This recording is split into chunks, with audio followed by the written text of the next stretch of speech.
И также передается о судном дне, о котором, дорогие братья и сестры, мы иногда вспоминаем, и становится грустно, становится тягостно на сердце, и мы пытаемся избежать, конечно, этого, стараясь быть искренними в наших богослужениях. И также этот месяц Раджаб нам вспомогательным, как спасательный круг, является помощником в этот судный день. Также передается, что глашатай, призывающий в этот страшный судный день, он воскликнет: «Айна раджабиюна». Где вы, о раджабиюны? Раджабиюны – это те люди, которые совершали богослужение в месяц Раджаб.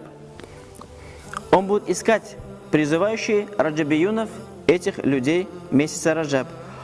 «Фаяхраджу нур фаятбау Джабраил ва Микаил алейхим ассалату вассалям».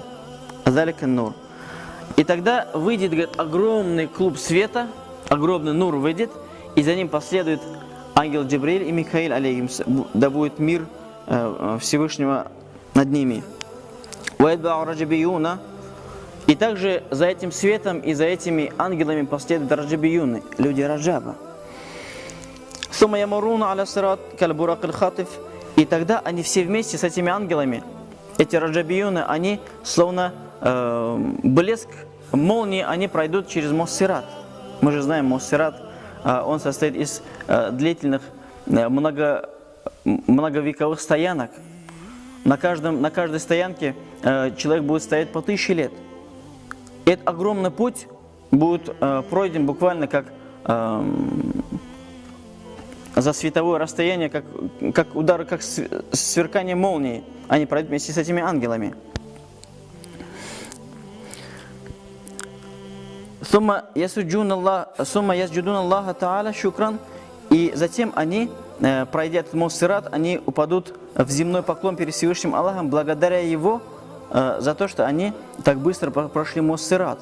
Фаякулю Аллаху Та'аля, Всевышний Аллах скажет: «Аюха раджабиюна, о раджабиюны мои, ирфау руусакум аль-яум, вы поднимите свои головы.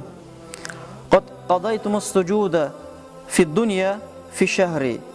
Поистине, вы совершали этот земной поклон в мирской жизни в этот священный месяц Раджаб.